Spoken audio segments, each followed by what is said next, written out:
Assalamualaikum warahmatullahi wabarakatuh. Sobahul khair. Kaifa haluk ya talamin? Ana bi khair aidan. Berjumpa lagi dengan Ustazah Alinda. Nah, sebelum Ustazah memulai, siapkan alat tulisnya ya. Jangan lupa dicatat. Oke, simak baik-baik ya anak-anak. Baik anak-anak, kali ini kita akan belajar tema 1, subtema 3, pembelajaran 5 dan 6. Kita mulai yuk. Macam-macam kelainan, gangguan, atau penyakit pada otot manusia. Yang pertama, hipertrofi. Hipertrofi merupakan kelainan otot yang membesar dan menjadi lebih kuat karena sel otot diberikan aktivitas yang terus-menerus secara berlebihan. Yang kedua adalah atrofi. Atrofi merupakan kelainan otot yang mengecil, lemah, fungsi otot yang menurun. Hal ini disebabkan adanya penyakit polimielitis yang dapat merusak sel saraf pada otot. Yang ketiga yaitu stiff atau bisa kita sebut kaku leher.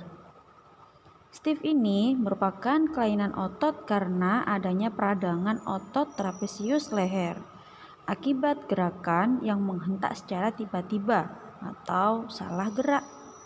Yang keempat adalah tetanus. Tetanus merupakan kelainan otot yang disebabkan adanya infeksi bakteri Clostridium tetani. Tetanus menyebabkan otot menjadi kejang-kejang. Tetanus bisa disebabkan karena terkena benda dari besi yang sudah berkarat. Sistem organ gerak manusia juga bisa mengalami gangguan atau kelainan. Nah, agar tidak terjadi gangguan atau kelainan pada organ gerak kita, berikut ini cara mencegahnya. Yang pertama adalah untuk menghindari kelainan kaki X yang merupakan bawaan sejak lahir. Ibu hamil dianjurkan untuk memperbanyak mengkonsumsi sayuran dan minum susu berkalsium. Yang kedua, agar terhindar dari kelainan lordosis, kifosis, dan skoliosis, sebaiknya melakukan olahraga secara teratur dan menghindari kebiasaan sikap tubuh yang salah. Misalnya, dengan menerapkan posisi duduk yang benar, menyangga tulang belakang dalam keadaan lurus saat tidur. Yang ketiga, agar terhindar dari osteoporosis, dianjurkan untuk mengkonsumsi makanan dan minuman yang banyak mengandung kalsium dan diimbangi dengan olahraga secara teratur. Materi selanjutnya adalah ciri-ciri komik. Ciri yang pertama adalah hadir untuk menyampaikan cerita.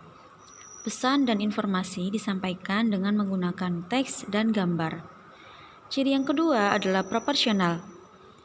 Gambar dan teks harus seimbang, sehingga membuat pembaca komik seakan-akan terlibat dan berperan langsung ke dalam cerita.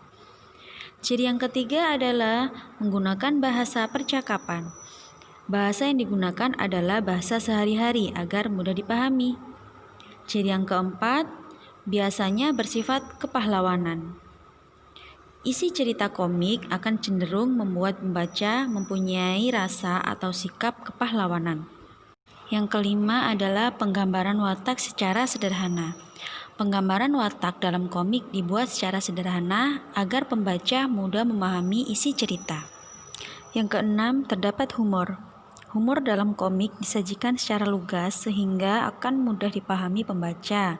Dan biasanya humor yang disajikan sering terjadi dan ada di masyarakat. Nah, anak-anak, sudah jelas kan materi yang sudah sampaikan? Don't forget to pray on time. Don't forget to read of Holy Quran. Don't forget to obey your parents. Don't forget to study hard and be careful.